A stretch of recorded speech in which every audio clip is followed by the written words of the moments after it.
சுவிசேஷம் 2வது அதிகாரம் வசனம் 1 11 வரை. மூன்றாம் நாளிலே கலிலேயாவில் உள்ள கானா ஊரிலே ஒரு கல்யாணம் நடந்தது. இயேசுவின் தாயும் அங்கே இருந்தாள். இயேசுவும் அவருடைய சீஷரும் அந்த கல்யாணத்துக்கு அழைக்கப்பட்டிருந்தார்கள். திராட்சை ரசம் குறைப்பட்ட போது இயேசுவின் தாய் அவரை நோக்கி, அவர்களுக்கு திராட்சை ரசம் இல்லை என்றாள். அதற்கு இயேசு, ஸ்திரீயே, எனக்கும் உனக்கும் என்ன? என் வேலை இன்னும் வரவில்லை என்றார். அதே போல 4வது அதிகாரம் யோவான் 4:46 யோவான் எழுதின சுவிசேஷம் 4வது அதிகாரம். பின்பு இயேசு தாம் தண்ணீரை திராட்சரசமாக்கின கலிலேயாவில் உள்ள கானா ஊருக்கு மறுபடியும் வந்தார். அப்பொழுது கப்பர்நகூமிலே ராஜாவின் மனுஷரில் ஒருவனுடைய குமாரன் வியாதியாயிருந்தான். இயேசு யூதேயாவிலிருந்து கலிலேயாவுக்கு வந்தார் என்று அந்த மனுஷன் கேள்விப்பட்ட போது அவரிடத்திற்கு போய் தன் மகன் மரண அவஸ்தையாய் இருந்தபடியினாலே அவனை குணமாக்கும்படிக்கு வர வேண்டும் என்று அவரை வேண்டிக் கொண்டான். இது முதல்ல படிச்ச 2வது அதிகாரத்துல நம்ம படிச்ச அற்புதம் இயேசு கிறிஸ்து செய்த முதலாவது அற்புதம். அப்ப உங்களுக்குள்ள கேள்வி இல்லை, ஏன் ஆண்டவர் இதுக்கு முன்னாடி அற்புதம் செய்யலையா? ஆனா நமக்கு வேதாகமத்துல கொடுக்கப்பட்டிருக்கிற முதல் அற்புதம் எதுனா அவர் கானாவூர் கல்யாணத்துல செய்த முதல் அற்புதத்தை நம்ம பார்க்கிறோம். அதே போல 4வது அதிகாரத்துல அவர் செய்த 2வது அற்புதத்தை நம்ம பார்க்கிறோம். என்னன்னு சொல்லி பார்த்தோம்னா, இயேசு யூதேயாவிலிருந்து கலிலேயாவுக்கு வந்தார் என்று அந்த மனுஷன் கேள்விப்பட்ட போது அவர் இடத்துக்கு போய் தன் மகன் மரண அவஸ்தையாய் இருந்தபடியினாலே, அப்போ ஒரு ராஜாவினுடைய மகன் மரண அவஸ்தையா இருந்ததை இயேசு கிறிஸ்து சுகமாக்கினதுதான் என்னது 2வது அற்புதம். இப்போ இந்த 2 அற்புதத்துக்கு நடுவுல ஆண்டவர் நமக்கு என்ன கற்றுக் கொடுக்கிறார் அப்படின்னு சொல்லிதான் நாம இந்த நாளில நம்ம பார்க்க போறோம். கவனமா கவனிங்க. இந்த 2 காரியத்துல நமக்கு வேதாகமத்துல எந்த சம்பவங்கள் கொடுக்கப்பட்டிருந்தாலும் அந்த வசனத்தின் மூலமாக, அந்த காரியத்தின் மூலமாக தேவன் ஏதோ ஒரு சத்தியத்தை நமக்கு கற்றுக் கொடுக்கிறார் என்றார். ஏதோ அற்புதம் தானே, ஆண்டவர் செய்து நிறைய அற்புதம் இருக்கு, அதுல ஒன்னா இருந்துட்டு போலாமே அப்படின்னு சொல்லிட்டு நம்ம அதை அலட்சியப்படுத்த கூடாது. அந்த 2 அற்புதத்திலையும் ஆண்டவர் நமக்கு சில காரியங்களை கற்றுக் கொடுக்க நினைக்கிறார். பாருங்க, முதலாவது அற்புதத்துல நம்ம பார்க்கிறோம், கானாவூர் கல்யாணத்துல செய்த முதல் அற்புதத்துல அதற்கு இயேசு அந்த இடத்துல இயேசு கிறிஸ்துவும் அவருடைய தாயாரும் ஒரு கல்யாணத்துக்கு அழைக்கப்பட்டிருந்தாங்க. அந்த இடத்துல என்ன குறைவுபட்டு இருந்தது? இது எல்லாத்துக்கும் தெரிஞ்ச சம்பவம், பதில் நம்ம சொல்லலாம். திராட்சை ரசம் குறைவுபட்டு இருந்தது. அப்போ அந்த இடத்துல குறைவுபட்ட உடனே நம்மளுக்கு பொதுவா எதனா நம்ம வீட்டுல எதனா ஃபங்க்ஷன் நடக்கும்போது குறைஞ்சிச்சுன்னா நம்ம என்ன பண்ணுவோம்? ஒரே பதட்டப்படுவோம். அதே பதட்டத்தோடு தான் யார் இருக்காங்கன்னு சொன்னா அந்த இடத்துல இயேசு கிறிஸ்துவினுடைய தாயார் பதட்டமா இருந்தாங்க. அப்போ அந்த இடத்துல என்ன நடக்குதுன்னா, 4வது வசனத்தை பாருங்க. அதற்கு இயேசு, இல்ல 3வது வசனத்தை வாசிக்கலாம். திராட்சரசம் குறைபட்ட போது இயேசுவின் தாய் அவரை நோக்கி, அவர்களுக்கு திராட்சரசம் இல்லை என்றார்கள். அப்போ ஆண்டவர் சொல்றார் அதற்கு இயேசு, ஸ்திரீயே, எனக்கும் உனக்கும் என்ன? என் வேலை என்ன வரல? இன்னும் வரல. என்ன வரல? எனக்கும் உனக்கு என்ன? நாம் எதுக்கு அழைக்கப்பட்டிருக்கிறோம்? ஒரு கல்யாணத்துக்கு அழைக்கப்படும். இது நம்ம கல்யாணம் கிடையாது. இது அப்படின்னு அவர் சொல்ல, நான் சொல்றேன். என்ன? இது நம்ம கல்யாணம். எனக்கு உனக்கு என்ன? நீ அமைதியாரு அப்படின்னு சொல்லி ஆண்டவர் அவருடைய தாய்கிட்ட சொல்றாங்க. அதே சம்பவம் பாருங்க, அடுத்த 4வது அதிகாரத்துல அவர் ஒரு மகன், அந்த ராஜாவின் மகனை சுகப்படுத்த போறாரு இல்லையா, சுகப்படுத்தினார் இல்லையா, அந்த இடத்துல ஒரு சம்பவம் நடக்குது. அற்புதத்தை செய்யும்படியாக இந்த இடத்துல அவருடைய தாயார் கேட்கும் போது ஆண்டவர் என்ன சொல்றாரு? உனக்கு எனக்கு என்ன? வெயிட் பண்ண அப்படின்னு சொல்றாரு. அதே போல தன்னுடைய மகன் மரண அவஸ்தையா இருக்கிற மனுஷன் தேவனிடத்துல அந்த அற்புத சுகத்துக்காக வரும்பொழுது ஆண்டவர் அவனிடத்துல ஒரு காரியத்தை சொல்றார். வாசிங்க, 4வது அதிகாரம். இயேசு அவனை நோக்கி நீ போகலாம். இல்ல 48வது வசனம். அப்பொழுது இயேசு அவனை நோக்கி நீங்கள் அடையாளங்களையும் அற்புதங்களையும் காணாவிட்டால் விசுவாசிக்க மாட்டீர்கள் என்றான். சரிங்களா? அந்த இடத்துல ஆண்டவர் சொல்றாரு அவருடைய தாயாரை பார்த்து, எனக்கு உனக்கு என்ன? என் வேலை இன்னும் வரல அப்படின்னு சொல்லு.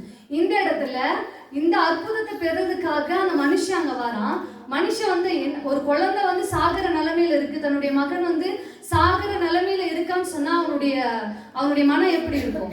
அப்படி வந்து நிற்கும் போது ஆண்டவராகிய இயேசு கிறிஸ்து அந்த மனுஷனை பார்த்து சொல்றாரு என்னன்னா, அப்பொழுது இயேசு அவனை நோக்கி, நீங்கள் அடையாளங்களையும் அற்புதங்களையும் காணாவிட்டால் விசுவாசிக்க மாட்டீர்கள் என்றார்.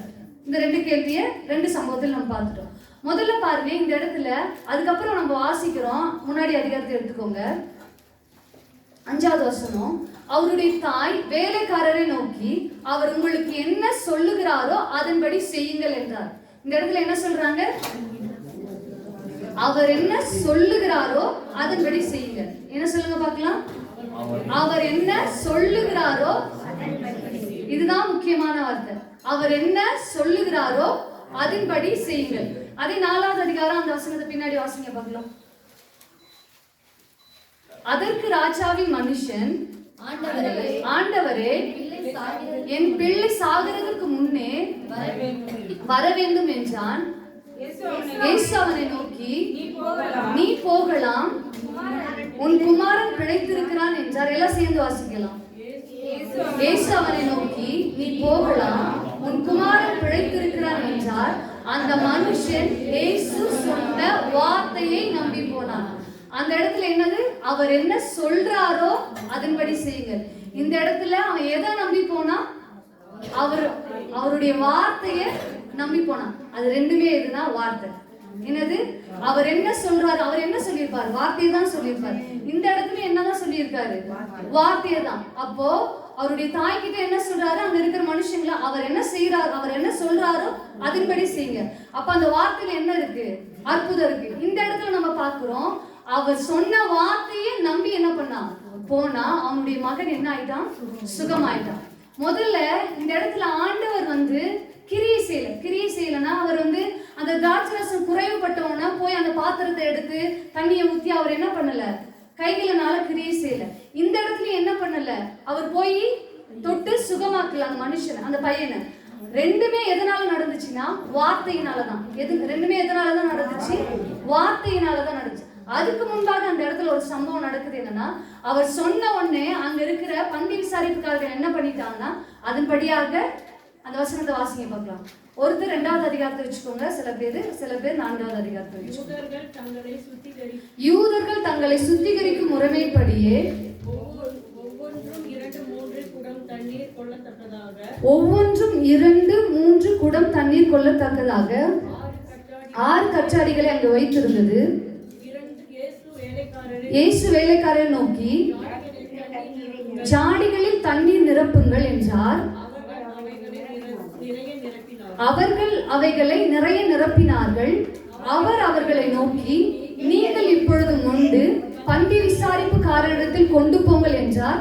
அவர்கள் கொண்டு போனார்கள். இந்த இடத்துல என்ன பண்ணிட்டாங்க? ஆண்டவர் எடுத்து அந்த இடத்துல பாத்திரத்தை எடுத்து தண்ணி ஊத்துல, பாத்திரத்தை என்ன பண்ணல? தண்ணியை கொண்டு வாங்க அப்படின்னு எதுவுமே என்ன பண்ணல? அவர் கைகளினால எதுவுமே செய்யல. என்ன பண்ணல? கைகளினால ஒண்ணுமே செய்யல. அவர் வார்த்தையை சொன்னாரு. அவர் வார்த்தைக்கு என்ன பண்ணாங்க? கீழ்ப்படிஞ்சாங்க. இந்த இடத்துல நம்ம பார்க்கிறோம், அந்த ராஜாவினுடைய மகன் எப்படி வாழ்க்கையில அற்புதத்தை பெற்றுக்கொண்டா, சுகத்தை பெற்றுக்கொண்டான்னு சொன்னா, அவர் வார்த்தைக்கு என்ன பண்ணா? நம்பி போனா. போகிற வழியில அவனுக்கு செய்தி வருது என்னன்னா, உன் மகன் எப்படி இருக்கான்? உயிரோட இருக்கான்னு சொல்லிட்டு செய்தி வருது. அப்ப எதனால அந்த அற்புதம் சொல்லி பார்த்தனா, எதனால? அவர் முதல்ல நம்ம பார்த்தா அவர் சொல்ல கேட்டாங்க. அடுத்தது இந்த ராஜா வந்து அவருடைய வார்த்தையை நம்பி என்ன பண்ணா? போனா. அப்போ உங்களுடைய வாழ்க்கையிலும் என்னுடைய வாழ்க்கையிலும் அற்புதங்கள் நடக்கணும், அதிசயங்களை நீங்க பார்க்கணும்னு சொன்னா, நீங்க உங்க கையில இருக்கிற பணத்தை நம்ப வேணாம், உங்களுடைய பேக்ரவுண்டை நம்ப வேணாம். எதை நம்பினா போதும்? வார்த்தை தான் எல்லாமே. வார்த்தை தான் எல்லாமே. வார்த்தையினால என்ன வேணாலும் என்ன பண்ணலாம்? நம்ம சம்பாதிக்கலாம். வார்த்தையினாலே ஜீவனையே நம்ம பெற்றுக்கொள்ள முடியும்னு சொன்னா மற்ற காரியங்களை ஏமாத்தும். வார்த்தையினால நம்ம ஜீவனையே பெற்றுக்கொள்ள முடியும்னா மற்ற காரியங்கள் எல்லாம் சம்பாதிப்பது ஏமாத்தும் இல்லையா? அப்போ முதலாவது அவங்களுடைய வாழ்க்கையில அந்த கல்யாணத்துல அற்புதம் நடந்ததுக்கான முதல் படி என்னன்னா கீழ்ப்படிதல். அவர் என்ன சொன்னாரோ அப்படியே என்ன பண்ணாங்க. ஐயோ எப்படி நடக்கும்? தண்ணி ஊத்துனா எப்படி திராட்சரசம் வரும் அண்டரே அப்படின்னு சொல்லி அந்த பக்கம் என்ன பண்ணல? ஒரு கேள்வியும் அந்த இடத்துல என்ன பண்ணல? கேட்கல. அதே போல இந்த ராஜா மகனும், ஆண்டவரே நீங்க வந்து நீங்க என்ன பண்ணுங்க ஆண்டவரே, சுகமாக்குங்க. ஆனா என்ன சொல்லிட்டாரு? நீ போ, உன் மகன் என்ன ஆயிட்டான், சுகமாயிட்டான்னு சொன்னோன்னே அந்த வார்த்தையை நம்பி என்ன பண்ணான், போனான். அந்த இடத்துல அவன் என்ன உண்டாச்சு, சுகம் உண்டாச்சு. அப்போ வார்த்தைன்றது ரொம்ப முக்கியம். வார்த்தைனா நீங்களும் நானும் பேசுறோம் பாத்தீங்களா, அந்த வார்த்தை கிடையாது. நம்ம கைகளில் கொடுக்கப்பட்டிருக்கு பாத்தீங்களா, இந்த ஜீவனுள்ள வார்த்தை. இந்த ஜீவனுள்ள வார்த்தைக்கு எல்லா வல்லமையும் இருக்கு. என்ன இருக்கு? இந்த ஜீவனுள்ள வார்த்தைக்கு எல்லாம் வாய்கள் தந்து சொல்லுங்க. இந்த ஜீவனுள்ள வார்த்தைக்கு எல்லாமே இருக்கு. நம்ம எதை நினைக்கிறோமோ, எதை பெற்றுக்கொள்ள விரும்புகிறோமோ, அது இந்த வார்த்தையின் மூலமாக என்ன பண்ணலாம். நீங்க பணத்தினால பெற்றுக்கொள்ள முடியா, இல்ல உங்களோட பலத்தினால பெற்றுக்கொள்ள முடியலையா, இல்ல நீங்க பாடுபட்டு பெற்றுக்கொள்ள முடியா, இந்த வார்த்தையை நீங்க உச்சரிச்சீங்கன்னு சொன்னா, இந்த வார்த்தையை நீங்க பயன்படுத்தினீங்கன்னு சொன்னா, நிச்சயமாகவே சாத்தியமற்ற காரியங்களை நம்ம சாத்தியமா என்ன பண்ண முடியும், பெற்றுக்கொள்ள முடியும். முதல்ல நம்மளுடைய வாழ்க்கையில அற்புதம் பெற்றுக்கொள்ளனா முதல்ல என்ன இருக்கணும், கீழ்ப்படிதல். அவர் சொன்ன வார்த்தைக்கு என்ன பண்ணணும், அப்படியே எப்படி ஆண்டவரே நடக்கும். அவர் இங்க இருந்துட்டு எப்படி அங்க இருக்கிற மரண அவஸ்தையில இருக்கிற மகனை சுகமாக்க முடியும், அந்த கேள்வி கேட்டிருக்கலாம். ஆனா அந்த வார்த்தையை நம்பி என்ன பண்ணான், அவன் போனான். அந்த வார்த்தையில என்ன இருந்துச்சு, வல்லம் இருந்துச்சு. என்ன இருந்துச்சு, வார்த்தையில வல்லம் இருக்கு. வார்த்தையில என்ன இருக்கு, வல்லம் இருக்கு. அடுத்தது வாசிக்கலாம். அடுத்தது பாருங்க, 4வது அதிகாரத்தை வச்சுக்கோங்க. இதுக்கப்புறம் இயேசு யூதேயாவிலிருந்து 47வது வசனம். இயேசு யூதேயாவிலிருந்து கலிலேயாவுக்கு வந்தார் என்று அந்த மனுஷன் கேள்விப்பட்ட போது அவரிடத்துக்கு போய் தன் மகன் மரண அவஸ்தையாய் இருந்தபடியினாலே அவனை குணமாக்கும்படி வர வேண்டும் என்று அவரை என்ன பண்ணான், வேண்டிக் கொண்டான். என்ன பண்ணா, மரண அவஸ்தை. ஆண்டவரை பத்தி தெரியும். என்ன தெரியும், ஆண்டவரை பத்தி அவனுக்கு நல்லாவே தெரிஞ்சதுனாலதான் என்ன பண்ணியிருக்கான், என்ன பண்ணியிருக்கான், அவன் ஆண்டவரை தேடி வந்திருக்கான். ஆண்டவர் என் மகனை என்ன பண்ணுவாரு, சுகமாக்குவாருன்னு சொல்லிட்டு ஆண்டவர் இடத்துல வந்தாரு. ஆனா ஆண்டவர் என்ன பண்ணிருக்கணும், அந்த வியாதிக்கு சுகம் பெறுறதுக்கு தானே அந்த இடத்துல வந்திருக்கான். ஆண்டவர் என்ன பண்ணிருக்கணும், போப்பா. அவனுடைய வேதனை, அவனுடைய இருதயம் வந்து ரொம்ப வியாக்குலமா இருந்திருக்கும், ரொம்ப கஷ்டப்பட்டிருக்கும். அவன் அந்த இடத்துல வந்து ஆண்டவர் கேட்கிறாரு, நீ அற்புதத்தையும் அடையாளத்தையும் பார்க்க மாட்டீங்கன்னா, பார்த்தாதான் நீங்க என்ன பண்ணுவீங்க, விசுவாசிக்குவீங்க அப்படின்னு சொல்லிட்டு அவனை வந்து என்ன பண்றாரு, அவனை கஷ்டப்படுத்துற மாதிரி ஒரு வார்த்தை பேசுறாரு. என்ன பண்றாரு, அப்பொழுது இயேசு அவனை நோக்கி, நீங்கள் அடையாளங்களையும் அற்புதங்களையும் காணாவிட்டால் விசுவாசிக்க மாட்டீர்கள் என்றார். அப்போ நான் அற்புதம் செஞ்சாதான் என்ன பண்ணுவீங்க, என்னை விசுவாசிப்பீங்க, நான் அற்புதம் செஞ்சாதான் என்னை நம்புவீங்க அப்படின்னு சொல்லிட்டு என்ன பண்றாரு, அந்த இடத்துல அவனை பார்த்து சொல்றாரு. ஆனா அந்த இடத்துல அது சொல்லப்பட்டிருக்கிறதுக்கு ஒரு காரணம் இருக்கு. ஏன்னு சொன்னா, அந்த இடத்துல முதல்ல அவன் போய் இயேசுவின் இடத்துல என்ன பண்றான்னா, ஆண்டவரே நீங்க வாங்கன்னு சொல்லி கூப்பிடுறான். அப்போ ஆண்டவரை பத்தி அவனுக்கு ஆல்ரெடி என்ன இருக்கு, தெரிஞ்சிருக்கு. அவர் அங்க போய் தான் சுகமாக்கணும்னு சொல்லிட்டு என்ன பண்றான், அவன் கூப்பிடுறான். என்ன பண்றான், ஆண்டவரே நீங்க வர வேண்டும் என்று சொல்லி என்ன பண்றான், எங்க ஊருக்கு வரணும், என் பையன் என்ன பண்றான், மரண அவஸ்தையா இருக்கிறான், நீங்க வரணும் ஆண்டவரே. அப்ப இவனுக்குள்ள என்ன இருக்கு, ஆண்டவரை பத்தி தெரிஞ்சிருக்கு. உங்களையும் என்னையும் போலதான் ஆண்டவரை பத்தி தெரிஞ்சிருக்கு. ஆனா அவன் இடத்துல என்ன குறைவா இருக்குன்னா, விசுவாச குறைவா இருக்கு. என்ன இருக்கு, விசுவாச குறைவா இருக்கு. அப்ப ஆண்டவரை பத்தி அவனுக்கு முழுமையான பூரணமான விசுவாசம் இருந்துச்சுன்னு சொன்னா, ஆண்டவர் இடத்துல போய் என்ன சொல்லியிருப்பானா, ஆண்டவரே என் மகன் மரண அவஸ்தையா இருக்கிறான், நீங்க ஒரு வார்த்தை சொல்லுங்க ஆண்டவரே, என் மகன் என்ன பண்ணுவான், பிழைப்பான், என் மகன் சுகமாயிடுவான். ஆனா இவன் என்ன சொல்றான், நீங்க வர வேண்டும் ஆவியானவரே, வர வேண்டும் ஆண்டவரே அப்படின்னு சொல்லி என்ன பண்றான், கேட்கிறான். என்ன பண்றான், அப்ப என்ன இல்ல அவன் இடத்துல, விசுவாசம். அதனாலதான் ஆண்டவர் என்ன பண்றான்னா, அவனுடைய வாழ்க்கையில விசுவாசத்தை வர்த்திக்க பண்ண, விசுவாசத்தை பெருக்க ஆண்டவர் என்ன சொல்றாரு, நீ அற்புதங்களையும் அடையாளங்களையும் பார்க்காவிட்டால் என்ன பண்ண மாட்டீங்க, விசுவாசிக்க மாட்டீங்க. அப்போ உங்களை போல என்ன போலதான் அந்த ராஜாவா என்ன பண்ணியிருக்கான், ஆண்டவரை பத்தி அவனுக்கு தெரியும். அவர் அற்புதத்தை செய்வாரு, அவர் அடையாளங்களை செய்வாரு, அவர் இப்படிப்பட்ட அற்புதங்கள் எல்லாம் செஞ்சிருக்காரு அப்படின்னு சொல்லிட்டு, ஏன்னா ஆல்ரெடி அவங்க ஊர்ல தானே என்ன பண்ணியிருக்காரு, கல்யாணத்துல அற்புதத்தை செஞ்சிருக்காரு. அப்ப அவரால் எல்லாம் செய்யக்கூடும் சொல்லி நம்பி இருக்கான். என்ன பண்ணியிருக்கான், அவரை பத்தி தெரிஞ்சிருக்கான். ஆனா பூரண விசுவாசம் அவனிடத்துல என்ன இல்ல, குறைவா இருக்கு. அந்த விசுவாசத்தை வர்த்திக்க பண்ணதான் ஆண்டவர் என்ன சொல்றாருன்னா, நீ என்ன பண்ணு, நீ அற்புதத்தை அடையாளத்தை காணாவிட்டா நீ என்ன பண்ண மாட்டீங்க, என்ன விசுவாசிக்க மாட்டீங்க. அப்ப அடுத்த வசனம் சொல்லுது பாருங்க, அதற்கு ராஜாவின் மனுஷன், ஆண்டவரே என் பிள்ளை சாகிறதற்கு முன்னே வர வேண்டும் என்றார். திரும்பி என்ன பண்றான், ஆண்டவரே நீங்க வாங்க ஆண்டவரே. அப்பவும் என்ன இல்ல, விசுவாசம் இல்ல. அதனாலதான் ஆண்டவர் சில காரியங்கள் அவனோடு கூட என்ன பண்ணிருப்பார், சம்பாஷிச்சிருப்பார். அது முன்னாடியே போட்டுருச்சு, நீங்க அற்புதங்களே அடையாளங்களே காணாவிட்டா என்ன பண்ண மாட்டீங்க, என்னை விசுவாசிக்க மாட்டீங்க. அடுத்தது தேவன் இந்த சூழ்நிலை எதுக்காக, ஏன் அவனை ஒரு கடிந்து கொள்ளுதான ஒரு வார்த்தை அந்த இடத்துல சொல்லினார் என்று சொன்னா, அவனுடைய வாழ்க்கையில விசுவாசத்தை பெருக்க. உங்களுடைய வாழ்க்கையிலும் சில சூழ்நிலைகள், சில சோகமான காரியங்கள் நம்மளுடைய வாழ்க்கையில் நடக்கலாம். ஏன் ஆண்டவரே எனக்கு இந்த பிரச்சனை, ஏன் ஆண்டவரே என் வாழ்க்கையில இந்த கவலை, ஏன் இந்த மனுஷங்க என்னை இப்படி துன்பப்படுத்துறாங்கன்னு சில கேள்விகள், சில குழப்பங்கள், சில நெருக்கமான சூழ்நிலைகள் எனக்கும் இருக்கு, உங்களுக்கும் கண்டிப்பா எல்லா மனுஷர்களுக்கும் இருக்கும். அப்போ ஆண்டவர் ஏன் நம்மளுடைய வாழ்க்கையில நெருக்கமான சூழ்நிலைகளை கொடுக்கிறார் என்று சொன்னால், அவருடைய பட்சத்துல நீங்களும் நானும் நெருங்கணும் தான். எதுக்காக, நம்ம பிரச்சனை வந்துட்டா என்னிடத்துல அன்பா இருக்கிற ஆண்டவர் தானே, எதுக்காக என்னை அவர் கஷ்டப்படுத்தணும், எதுக்காக எனக்கு இப்படிப்பட்ட வேதனையை கொடுக்கணும், எதுக்காக இப்படிப்பட்ட பலவீனத்தை என் வாழ்க்கையில அனுமதிக்கணும்னு சொன்னா, எல்லாத்துக்கும் என்ன இருக்கு, ஒரு காரணம் இருக்கு. அவருடைய சித்தம் இல்லாமல் நம்ம தலையிலிருந்து ஒரு முடி கூட என்ன ஆகாது. அப்ப முடியே விழுகாதுன்னா உங்க வாழ்க்கையில வருகிற பிரச்சனைக்கு, என் வாழ்க்கையில வர்ற பிரச்சனைக்கும் ஒரு காரணம் இருக்கு. என்ன இருக்கு, ஒரு காரணம் இருக்கு. என்னன்னா, நீங்களும் நானும் விசுவாசத்துல அவர் இடத்துல நெருங்கணும். இன்னும் அவரை என்ன பண்ணணும், அழகா அவர் என்ன பண்ணிருக்காங்க, நீ போப்பா நான் சுகமாக்கிட்டேன் அப்படின்னு சொல்லி போலாம். ஆனா அந்த ராஜாவின் இடத்துல தேவன் விசுவாசத்தை, என்னை நம்பி இருக்க, என்னை பத்தி உனக்கு தெரிஞ்சிருக்கு, ஆனா உன் இடத்துல என்ன இருக்கு, விசுவாச குறைவு. நமக்கு முக்கியமானது எதுன்னு சொன்னா விசுவாசம் தான். நமக்கு எது, நம்ம பேரே என்னதான் விசுவாசி. அப்ப அதுவே இல்லைன்னு சொன்னா நமக்கு என்ன கிடையாது, அர்த்தமே இல்லை. என்ன கிடையாது, நம்ம அர்த்தமே கிடையாது. அப்போ ராஜாவின் இடத்துல விசுவாசத்தை வர்த்திக்க வேண்டும் என்று சொல்லிதான் தேவன் என்ன பண்ணாரு, நீ அற்புதத்தையும் அடையாளத்தையும் பார்க்கலன்னா என்ன பண்ண மாட்டேன், என்ன நம்ப மாட்டேன்னு சொல்லி அவ்வளவு நெருக்கமான சூழ்நிலையில வந்தாலும் ஆண்டவர் என்ன பண்றாரு, அப்படிப்பட்ட வார்த்தையே பேசுறாரு. அடுத்தது பாருங்க, ஏசு அவனை நோக்கி, நீ போகலாம், உன் குமாரன் பிழைத்திருக்கிறான் என்றார். அந்த மனுஷன் இயேசு சொன்ன வார்த்தையை நம்பி போனான். இப்ப என்ன பண்ணிட்டான், வாங்க ஆண்டவரே கூப்பிடல, என்ன பண்ணல, வாங்க ஆண்டவரே இப்ப கூப்பிட்டுருக்காரு அந்த வசனத்துல, என்ன பண்ணல, கூப்பிடல.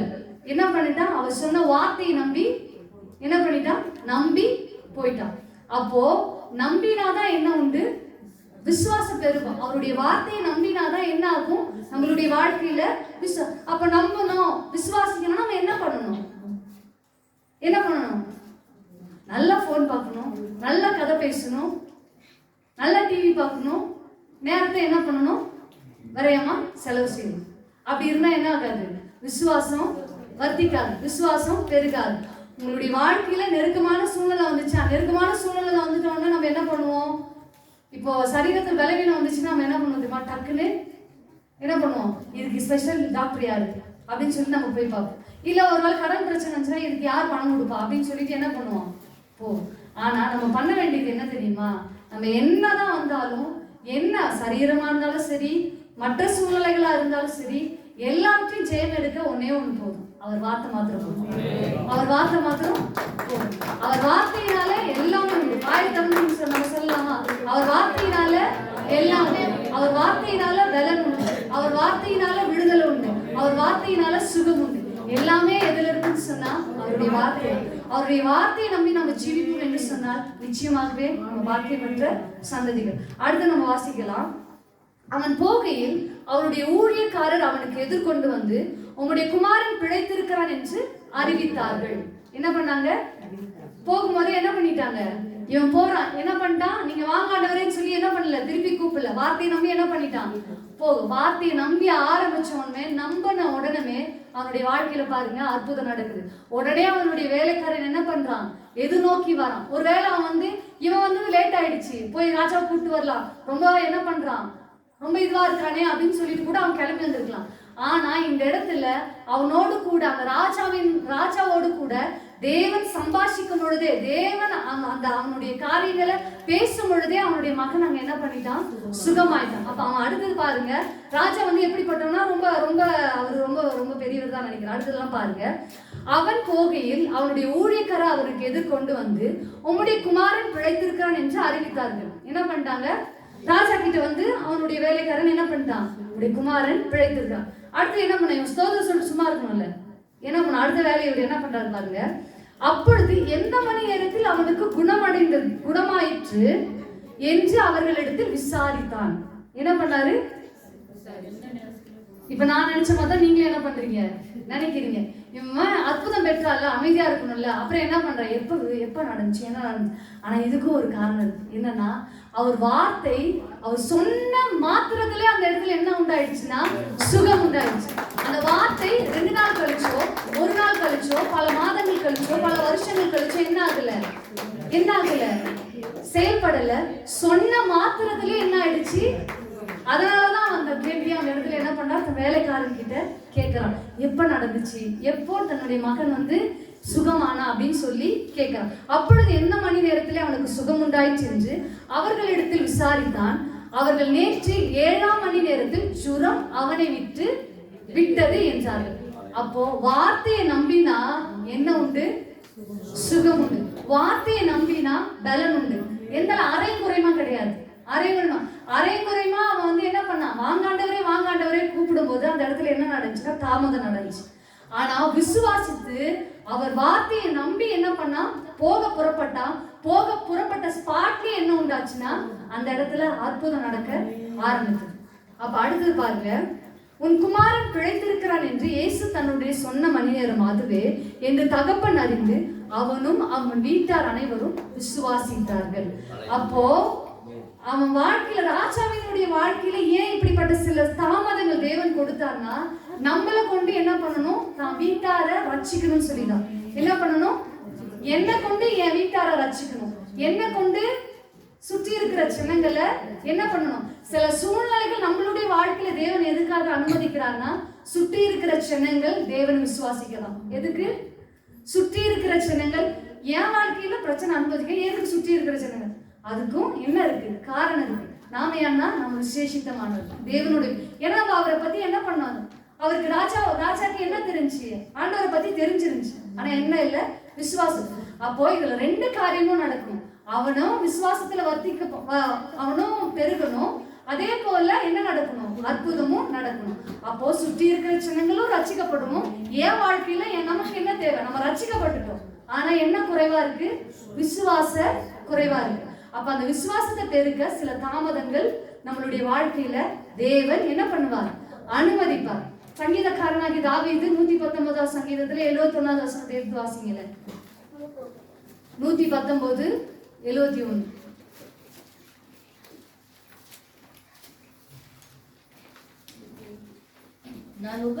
நான் உபத்திரவப்பட்டது எனக்கு நல்லது.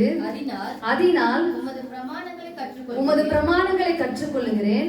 அநேகமாயிரம் பொன் வெள்ளியை பார்க்கிலும் நீர் விளம்பின வேதமே நலம். அநேக ஆயிரம் பொன் வெள்ளியை பார்க்கிலும் நீர் விளம்பின இந்த வேதம் என்ன சொல்லுங்க பார்க்கலாம்? கையில எடுத்து எல்லாம் சொல்லுங்க பார்க்கலாம். இது நமக்கு கொடுக்கப்பட்டிருக்கிற மிகவும் விலையேற பெற்ற பொக்கிஷம். நீங்க டெஸ்ட் பண்ணி பாருங்களேன். உங்களுக்கு எதனா வேணும்னா நீங்க ஆண்டவர் இடத்துல விசுவாசத்தை வச்சு நம்பி இந்த வார்த்தையை வாசிச்சு பாருங்களேன். நிச்சயமாகவே சாத்தியமற்ற காரியங்கள் என்ன பண்ணும்னா இந்த வார்த்தை சாத்தியமா என்ன பண்ணும்? மாற்றி கொடுக்கும். இந்த வார்த்தை என்னது? அநேகம் ஆயிரம் பொன் வெள்ளியை பார்க்கிலும் உங்களுடைய வேதம் என்னது? நலம். அப்போ சங்கீதக்காரனாகி தாவீது சொல்றான், என்னன்னா என் வாழ்க்கையில பிரச்சனை வந்தது நல்லதுதான் ஆண்டவரே, என் வாழ்க்கையில கஷ்டம் வந்தது நல்லதுதான். நம்ம பிரச்சனை வரும்போது என்ன பண்ணுவோம்?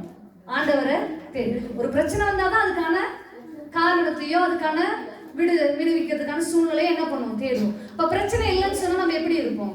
இப்ப தலைவலி இல்ல, தலைவலிக்கான மாத்திரை நம்ம எடுத்துக்கோமா? காய்ச்சலே கிடையாது, காய்ச்சலுக்கான அது வந்தாதானே என்ன பண்ணுவோம்? அதை போடும். அப்ப இல்லாத சூழ்நிலை நம்ம என்ன பண்ண மாட்டோம். அப்போ நம்ம வாழ்க்கையில பிரச்சனை வருதுன்னா பிரச்சனை வர்றதுக்கு நல்லதுன்னு சொல்லுங்க. என்னது நல்லது? எதுக்குன்னா நான் அவருடைய பிரமாணங்களை என்ன பண்ணுவேன்? அவருடைய பிரமாணங்களை என்ன பண்ணுவேன்? கற்றுக்கொள்வேன். அப்போ தேவன் நம்மளுடைய வாழ்க்கையில என்ன பிரச்சனைகள் அனுமதித்தாலும் நம்ம என்ன பண்ணக்கூடாது? சோர்ந்து போகக்கூடாது, கலக்கம் அடையக்கூடாது. அவருடைய வார்த்தையை நம்ம என்ன பண்ணணும்? ஜீவனே போகிற சூழ்நிலையா இருந்தாலும் அவருடைய வார்த்தையை நம்ம நம்பினோம் என்று சொன்னால் அந்த இடத்துல என்ன உண்டு? ஜீவன் உண்டு. அதே போல இன்னொரு காரியம், இந்த இடத்துல ஆண்டவர் இந்த ராஜாவை கொண்டு தூக்கம் வருதா? எல்லாருக்கும் தூக்கம் வருதா? தூங்குனீங்கன்னா நீங்க தான் ஆசீர்வாதத்தை இருந்து போவீங்க. வார்த்தைக்கு நம்ம செவி கொடுக்காம இருந்தோம்னா அந்த வார்த்தைக்கான காரியத்தை நீங்க தான் ஆண்டவர் இடத்துல என்ன பண்ணணும்? ஒப்பு கொடுக்கணும். வார்த்தைக்கு நீங்க செவி கொடுத்தீங்கன்னு சொன்னா, வார்த்தைக்கு கீழ்ப்படிந்து அவருடைய சத்தத்தை நீங்க சரியா கேட்டீங்கன்னு சொன்னா, நிச்சயமாகவே கேட்கிற நபருக்கு என்ன உண்டு? ஆசீர்வாதம் உண்டு. ஆமென், ஆமென், ஆமென். அப்போ இந்த இடத்துல தன்னுடைய மகனை குறிச்சு என்ன பண்றாங்க சொல்லப்பட்டிருக்கிறது. அப்போ வியாதின்றது எந்த சமயத்துல ஒன்னாலும் வரலாம். பெரியவங்களுக்கு தான், வயசானவங்களுக்கு தான் வரும் மரணம் அப்படின்னு நம்ம என்ன பண்றோம்? வாழ்க்கை பிள்ளைங்களும் நம்ம என்ன பண்றோம்? சின்ன பிள்ளைங்கள நம்ம என்ன பண்றோம்? பெருசானதான் நம்ம சாவோம்னு நினைச்சிட்டு இருக்கோம். ஆனா அப்படி நான் வந்து இது பண்ணல. மரணம்ன்றது எப்போ வேணாலும் எந்த சமயம் வேணாலும் வரும். அதுக்கு நம்ம என்ன பண்ணணும்னா ஆயத்தமா இருக்கணும். நான் உங்களை வந்து இதுக்காக நான் சொல்லல. இந்த இடத்துல எந்த சம்பவங்கள் சொல்லப்பட்டிருந்தாலும் அது தேவன் நமக்கு நன்மையாகாது. இந்த இடத்துல வாலிபனை குறித்து சொல்லிட்டார். அப்போ வாலிப பிள்ளைகளை குறித்து, சிறு பிள்ளைகளை குறித்து பெற்றோர்கள் என்ன இல்லைன்னா, பெரியவங்களானா அவங்க ரட்சிக்கப்படட்டும், பெரியவங்களானா அவங்க சரியாயிடுவாங்க, பெரியவங்களானா அவங்க வந்து என்ன பண்ணிடுவாங்க, வார்த்தைக்கு கீழ்ப்படிந்தானே. கண்டிப்பா என்ன ஆகாது, கண்டிப்பா என்ன ஆகாது, நடக்கவே கண்டிப்பா நடக்காது. சிறு பிராயத்திலிருந்தே சபைக்கு எப்போ வர ஆரம்பிச்சாங்களோ, ஆண்டவரை பத்தி நீங்க எப்ப தெரிஞ்சுக்க ஆரம்பிச்சீங்களோ, அந்த நாட்களில் இருந்தே பிள்ளைகளை என்ன பண்ணணும்னா, நீங்க தெரிஞ்சுக்கிட்டீங்கன்னா உங்க பிள்ளைகளையும் உங்களுடைய குடும்பத்துல இருக்கிற நபர்களையும் என்ன பண்ணணும், அதுல வளர்க்க பிரயாசப்படணும். அப்ப வளர்க்காம பெருசானா பாத்துக்கலாம், அவன் வழி அவன் பார்த்துக்கலாம், ஆண்டவர் தொடுவாருன்னு சொல்லி வெயிட் பண்ணீங்கன்னா கண்டிப்பா என்ன பண்ண மாட்டாரு. உனக்கு கொடுத்துருக்குது உன் பிள்ளைகளை உனக்கு ஆண்டவர் கொடுத்துக்க, நீ வளர்க்கணும் தான். என்ன பண்ணணும்? நீங்களும் நானும் வளர்க்கணும். இல்ல ஆண்டவர் பார்த்துக்குவாருன்னா அது கண்டிப்பா என்ன ஆகாது. அப்போ வாலிப பிள்ளைகளையும் சிறு பிள்ளைகளையும் வைத்திருக்கிற பெற்றோர்கள் கவனிச்சுக்கோங்க. உங்க பிள்ளைகள் பின்னாடி ஆனா சரிப்படுத்திக்கலாம் நீங்க நினைக்காதீங்க. இப்பத்துல இருந்து என்ன பண்ணுங்க, பிள்ளைகளுடைய வாழ்க்கைய வார்த்தையில வளர்க்க ஆரம்பிங்க.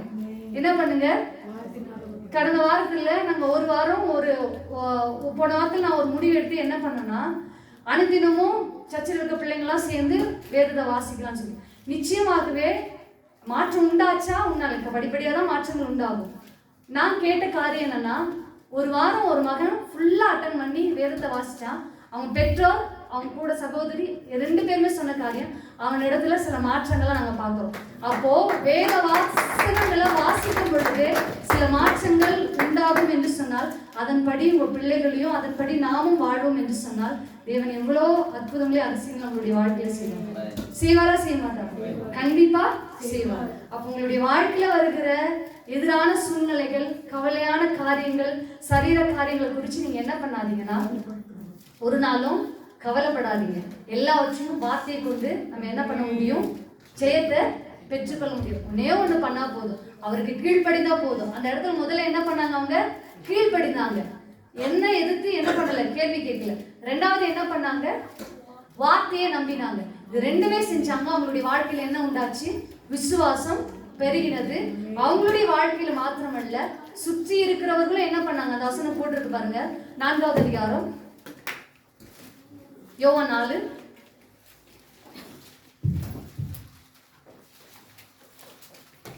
யோவான் 4 கடைசி வசனம். இயேசு யூதேயாவில் இருந்து இல்ல நாம் 53 குமாரன் பிழைத்திருக்கிறான் என்று இயேசு தன்னுடைய சொன்ன மணி நேரம் அதுவே என்று தகப்பன் அறிந்து அவனும் அவன் வீட்டார் அனைவரும் விசுவாசித்தார்கள்.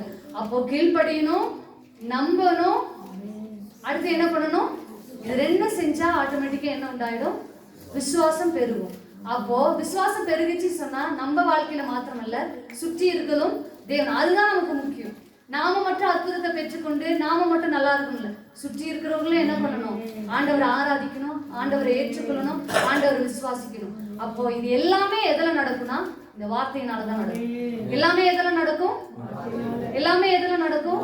அப்ப இந்த வார்த்தை எவ்வளவு முக்கியம், இந்த வார்த்தை எவ்வளவு முக்கியம் இல்லையா? அப்ப இந்த வார்த்தையை கை கொள்ளுங்க. தேவன் நிச்சயமாகவே உங்களுடைய வாழ்க்கையில் இருக்கிற எதிரான சூழ்நிலைகள், ஒருவேளை நீங்க வேதத்தை வாசிக்காதவங்களா இருப்பீங்கன்னு சொன்னா, தயவு செய்து சொல்றேன், வேதத்தை வாசிங்க. வேதத்துலதான் நமக்கு ஜீவன் இருக்கு. வேதத்தை மத்த எல்லாமே நீங்க வேதத்தை விட்டுட்டு ஆண்டவரை விட்டுட்டு நீங்க நல்லா இருக்கிறேன் அப்படின்னு சொன்னீங்கன்னா, அது சில நாள் தான் அந்த காரியங்கள் இருக்கும். வேதத்தோடு கூட அவரோடு கூட வழியில நம்ம நடந்து நம்ம மற்ற காரியங்களை நம்ம அனுபவிப்போம் என்று சொன்னால், நிச்சயமாகவே தேவன் என்ன பண்ணுவார், உங்களை ஆசீர்வதிப்பார். தேவன் தாமே இந்த வார்த்தைகளை கொண்டு உங்களை ஆசீர்வதிப்பார். இறுதியா நம்ம எழுதலாம். அதை பற்றி நாம் ஸ்தோத்திரிப்போம். நல்ல